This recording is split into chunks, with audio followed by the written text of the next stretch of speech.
نحمده ونستعينه ونستغفره ونؤمن به ونتوكل عليه ونعوذ بالله من شرور أنفسنا ومن سيئات أعمالنا من يهده الله فلا مضل له ومن يضلل فلا هادي له ونشهد أن لا إله إلا الله ونشهد أن محمدا عبده ورسوله. أعوذ بالله من الشيطان الرجيم. بسم الله الرحمن الرحيم. سبحان الذي يسرى بعبده ليلا من المسجد الحرام إلى المسجد الأقصى الذي باركنا ما حوله لنريه من آياتنا إنه هو السميع البصير. صدق الله العظيم. صدق رسوله الكريم ونحن على ذلك من الشاهدين. اللہ تعالیٰ نے نبی اکرم صلی اللہ علیہ وسلم کو امام الکل بنا کے بھیجا، امام الانبیاء بنا کے بھیجا، اور آپ صلی اللہ علیہ وسلم کو وہ مقام عطا فرمایا کہ انسان تو کیا فرشتے بھی آشش کر اٹھے۔ آج اس محفل میں معراج النبی صلی اللہ علیہ وسلم کے حوالے سے گفتگو ہوگی۔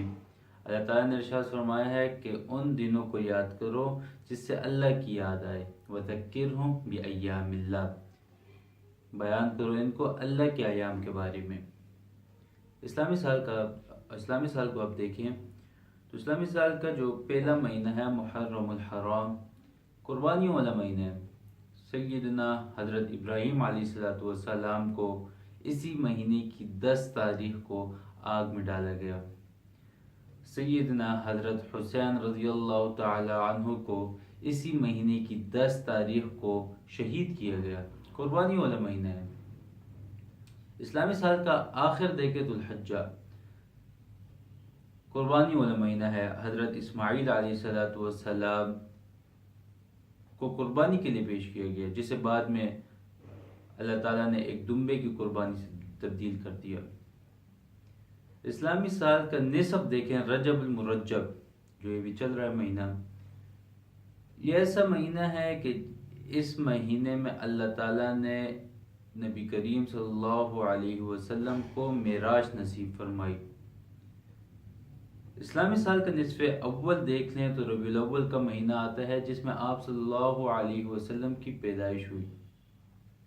اسلامی سال کے نصف ثانی کو دیکھ لیں تو رمضان المبارک کا مہینہ آتا ہے، جس میں آپ اللہ تعالیٰ کی خصوصی رحمتوں کا اور برکتوں کا نزول ہوتا ہے۔ گویا اسلامی سال میں کچھ ایام، کچھ مہینے ایسے ہیں جن میں اللہ تعالیٰ کی خصوصی رحمتوں کا اور برکتوں کا نزول ہوتا ہے، اور یہی ایام اللہ ہے۔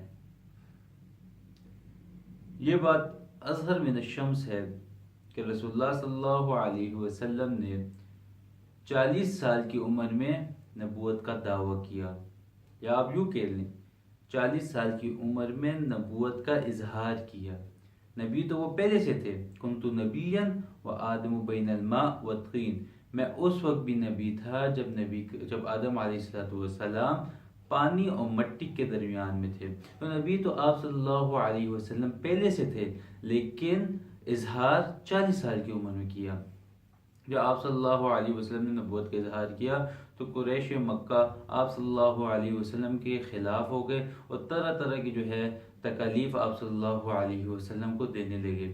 ایک وقت ایسا بھی آیا کہ جب آپ صلی اللہ علیہ وسلم اور آپ صلی اللہ علیہ وسلم کے ساتھیوں کے ساتھ قریش مکہ نے سیول بائیکاٹ کر دیا۔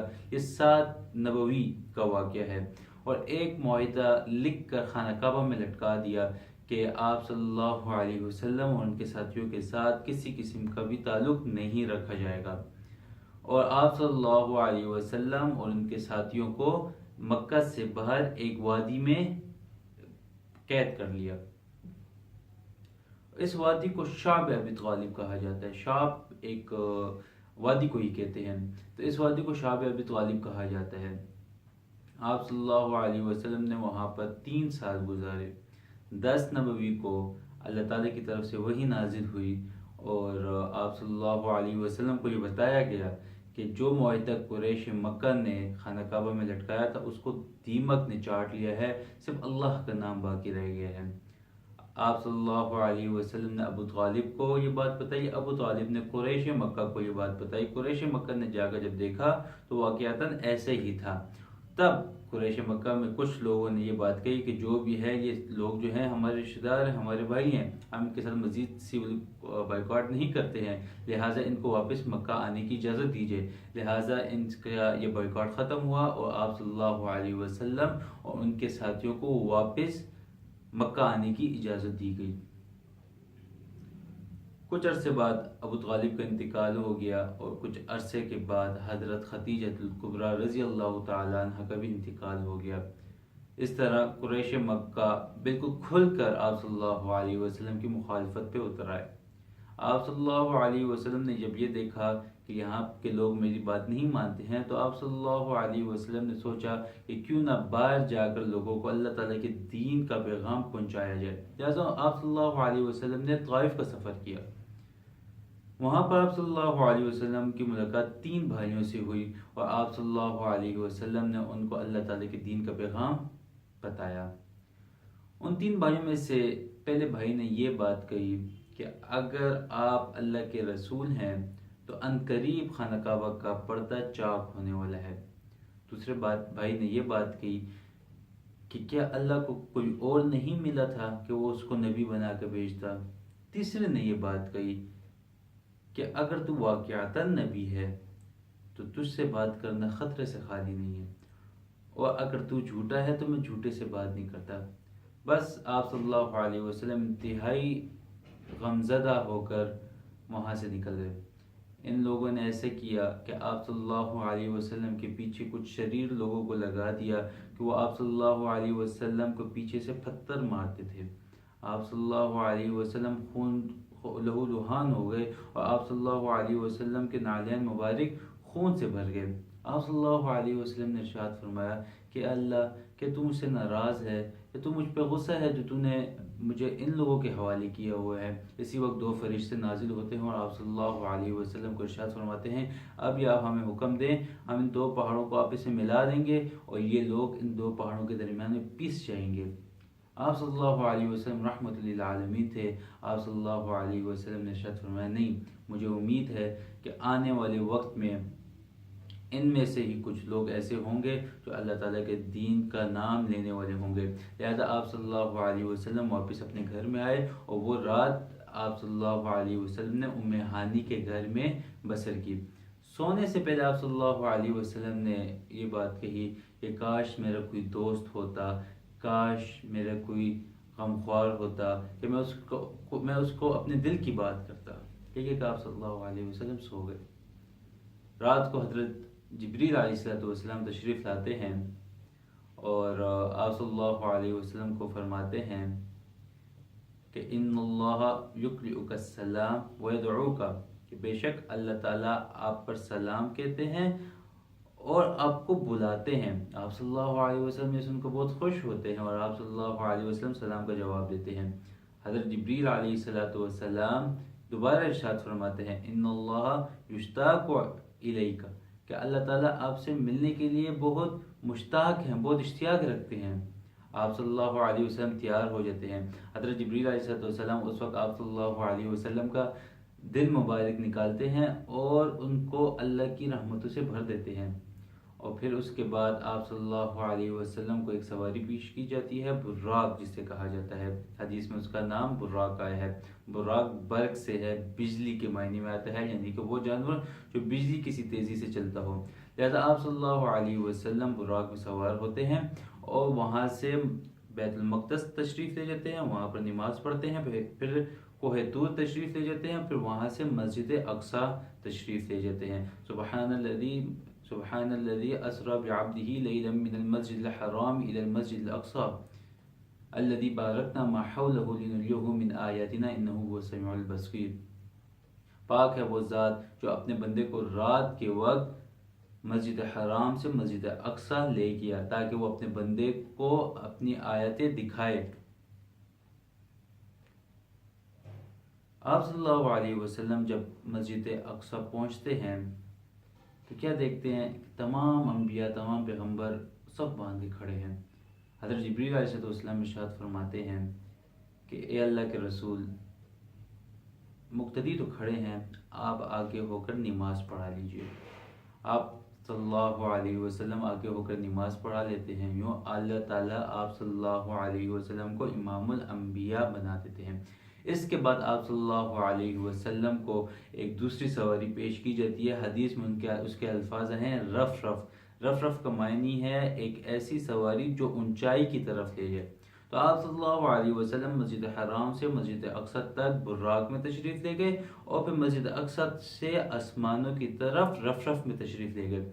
آپ صلی اللہ علیہ وسلم رف رف میں سوار ہوتے ہیں اور اوپر کی طرف جاتے ہیں، یہاں تک کہ پہلے آسمان میں پہنچتے ہیں جہاں پر آپ صلی اللہ علیہ وسلم کی ملاقات حضرت آدم علیہ السلام ہوتی ہے۔ دوسرے آسمان میں آپ صلی اللہ علیہ وسلم کی ملاقات حضرت عیسیٰ اور حضرت یحییٰ علیہ السلام سے ہوتی ہے۔ تیسرے آسمان میں آپ صلی اللہ علیہ وسلم کی ملاقات حضرت یوسف علیہ السلام سے ہوتی ہے۔ چوتھے آسمان میں آپ صلی اللہ علیہ وسلم کی ملاقات حضرت یونس علیہ السلام سے ہوتی ہے۔ پانچویں آسمان میں آپ صلی اللہ علیہ وسلم کی ملاقات حضرت ہارون علیہ السلام سے ہوتی ہے۔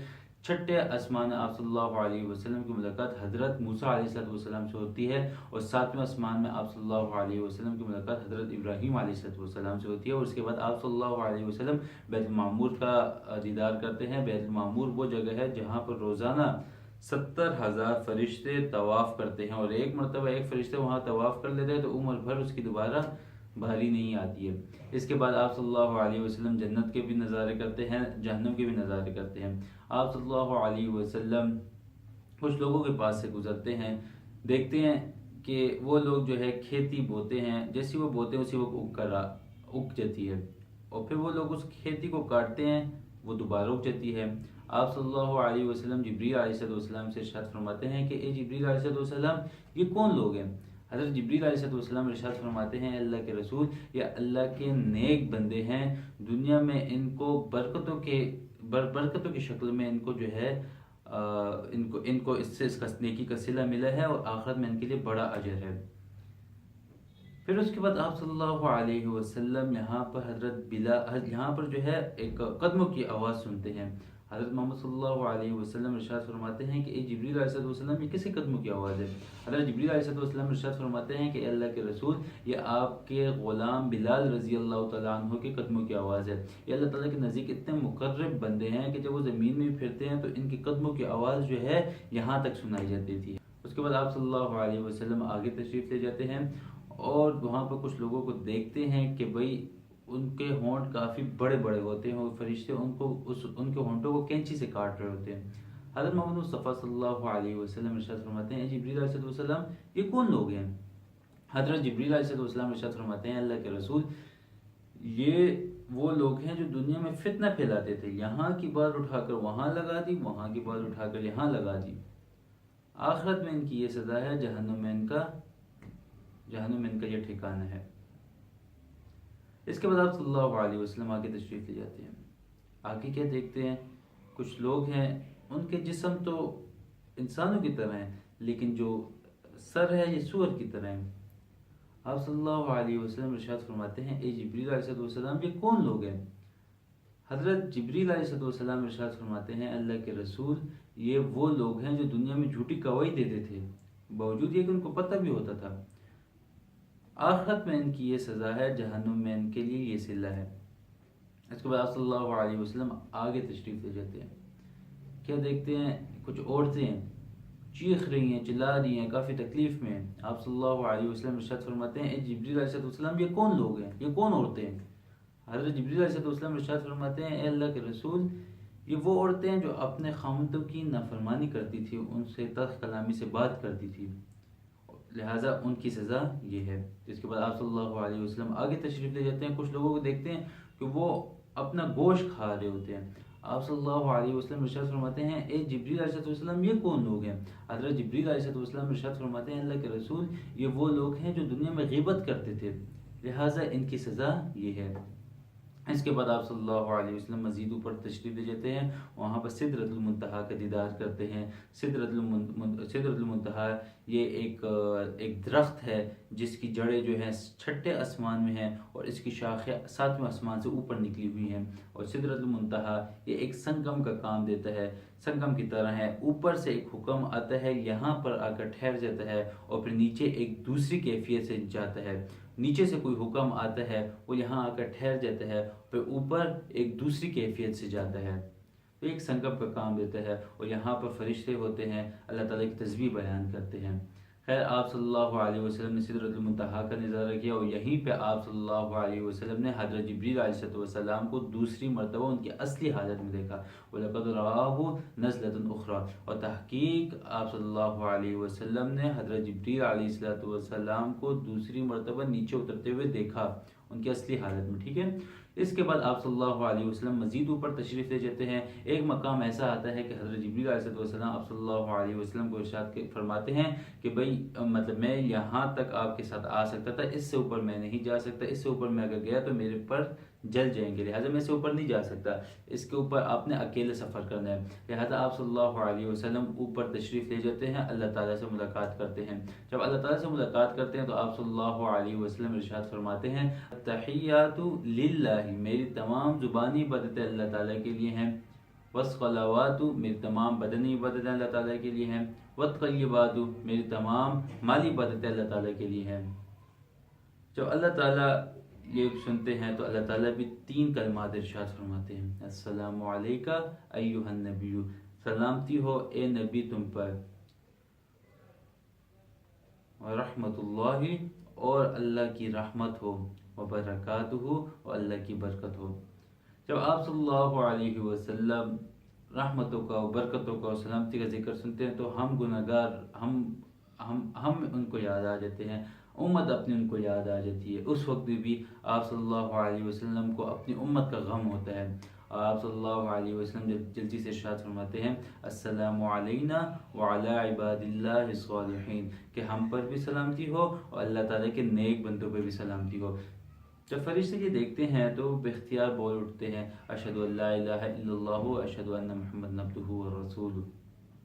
اس کے بعد آپ صلی اللہ علیہ وسلم کو اللہ تعالیٰ کی طرف سے 50 نمازوں کا تحفہ ملتا ہے، اور آپ صلی اللہ علیہ وسلم کی امت پہ 50 نمازیں فرض کر دی جاتی ہیں، اور آپ صلی اللہ علیہ وسلم یہ تحفہ لے کر نیچے تشریف لاتے ہیں۔ جب وہ چھٹے آسمان میں پہنچتے ہیں تو حضرت موسیٰ علیہ السلام سے ملاقات ہوتی ہے۔ حضرت موسیٰ علیہ السلام ارشاد فرماتے ہیں اے اللہ کے رسول، آپ کو کیا تحفہ ملا ہے؟ حضرت محمد مصطفیٰ صلی اللہ علیہ وسلم ارشاد فرماتے ہیں کہ مجھے 50 نمازوں کا تحفہ ملا ہے۔ حضرت موسیٰ علیہ السلام فرماتے ہیں دیکھیں میرا بنی اسرائیل کے ساتھ واسطہ گزرا ہوا ہے، ان کے ساتھ ایک تجربہ گزرا ہوا ہے، آپ ایسا کریں نا کہ یہ 50 نمازوں میں سے کچھ کم ہی کروا دیں، کیونکہ آپ کی امت نہیں پڑھ سکے گی 50 نمازیں۔ آپ صلی اللہ علیہ وسلم واپس اوپر تشریف لے جاتے ہیں اور 5 نمازیں کم کروا کر آ جاتے ہیں۔ ہم موسیٰ علیہ السلام کہتے ہیں کہ اور بھی کم کروائیں، تو حضرت محمد مصطفیٰ صلی اللہ علیہ وسلم پھر اوپر جاتے ہیں اور 5 نمازیں کم کروا کر پھر نیچے آتے ہیں۔ حضرت موسیٰ علیہ السلام کہتے ہیں پھر اور بھی کم کروائیں۔ اس طرح آپ صلی اللہ علیہ وسلم دوبارہ اوپر جاتے ہیں اور 5 نمازیں اور کم کرواتے ہیں، اور یہ سلسلہ جاری رہتا ہے یہاں تک کہ 5 نمازیں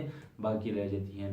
حضرت موسیٰ علیہ السلام ارشاد فرماتے ہیں اے اللہ کے رسول اور بھی کم کروائیں، تب آپ صلی اللہ علیہ وسلم ارشاد فرماتے ہیں کہ نہیں اب تو مجھے شرم آتی ہے، لہٰذا اس کے بعد آپ صلی اللہ علیہ وسلم واپس دنیا کی طرف تشریف لے جاتے ہیں۔ یہاں پر ایک نقطہ ہے، آپ صلی اللہ علیہ وسلم بار بار اوپر جا رہے تھے، بار بار اللہ تعالیٰ کے پاس جا رہے تھے، اس میں حکمت کیا تھی؟ عام طور پہ تو یہ سمجھ آتی ہے کہ نمازیں کم ہو رہی تھی، لیکن اصل حکمت یہ ہے کہ یہاں پر اللہ تعالیٰ تمام مخلوقات کو یہ بتانا چاہتا ہے کہ میرے یہ بندہ اتنا محبوب ہے اور میرے نزدیک اس کا اتنا بڑا مقام ہے کہ جس وقت چاہے، جتنی بار چاہے، جس طرح چاہے یہ میرے پاس ہر وقت آ سکتا ہے اور بار بار آ سکتا ہے۔ تو اس طرح آپ صلی اللہ علیہ وسلم بار بار اللہ تعالیٰ کے پاس جاتے تھے اور اللہ تعالیٰ کے دروازے آپ صلی اللہ علیہ وسلم کے لیے کھلے رہتے تھے۔ یہ آپ صلی اللہ علیہ وسلم کا ایک بلند مقام ہے اور اسی کو اللہ تعالیٰ نے ظاہر کیا ہے۔ آپ صلی اللہ علیہ وسلم جس وقت گھر واپس تشریف لاتے ہیں تو آپ صلی اللہ علیہ وسلم ارشاد فرماتے ہیں کہ جس وقت میں گھر آیا تو میں نے جو پانی وضو کے لیے رکھا تھا وہ اسی طرح بہہ رہا ہوتا ہے، اور میری جو بستر میں گرمی ہے وہ اسی طرح برقرار ہوتی ہے۔ گویا کہ اللہ تعالیٰ نے تمام وقت جو ہے آپ صلی اللہ علیہ وسلم کے لیے روک لیا تھا، تمام وقت رک گیا تھا۔ پھر اس کے بعد صبح آپ صلی اللہ علیہ وسلم قریش مکہ کو یہ سارا واقعہ بیان کرتے ہیں، تب قریش مکہ ہر بار کی طرح آپ صلی اللہ علیہ وسلم کو چھٹلا دیتی ہے اور آپ صلی اللہ علیہ وسلم سے طرح طرح کے سوالات کرنے شروع کر دیتی ہے۔ ایک بندہ یہ سوال کرتا ہے کہ اچھا آپ مسجد اقصی گئے ہیں نا، آپ مجھے بتائیں کہ مسجد اقصی کی جو چھت ہے اس میں کرے کتنے ہیں؟ آپ صلی اللہ علیہ وسلم نے ارشاد فرمایا ہے کہ جب اس بندے نے مجھ سے یہ سوال کیا تو اللہ تعالیٰ نے میرے اور مسجد اقصیٰ کے درمیان میں جتنے بھی حجابات تھے وہ ختم کر دیے، اور میں مسجد اقصیٰ کو سامنے دیکھ رہا تھا، اور وہ لوگ جو جو سوال کر رہے تھے میں ان کو دیکھ کر جواب دے رہا تھا۔ لیکن ہدایت اگر کسی قسمت میں نہ ہو تو اس کو ہدایت نہیں مل سکتی، لہٰذا قریش مکہ کو بھی ہدایت نہیں ملی، اور وہ یہ کہتے ہوئے اٹھ کر چلے گئے کہ یہ جادوگر ہے اور یہ جادو کے زور سے ہمیں یہ سارے جوابات دے رہا ہے۔ ابو جہل بھی اس مجلس میں تھا، ابو جہل بھی اٹھا اور باہر آ گیا اور گھر کی طرف روانہ ہو گیا۔ راستے میں حضرت ابوبکر صدیق رضی اللہ تعالیٰ عنہ سے ملاقات ہوئی، اور ابوبکر صدیق رضی اللہ تعالیٰ عنہ سے کہا کہ اے ابوبکر، کیا ایک بندہ سچا ہوگا اپنے اس قول میں کہ وہ یہ کہتا ہے کہ میں راتوں رات مسجد اقصیٰ گیا اور وہیں سے راتوں رات واپس آ گیا؟ ابوبکر صدیق رضی اللہ تعالیٰ عنہ نے فرمایا ممکن تو ایسا نہیں ہے۔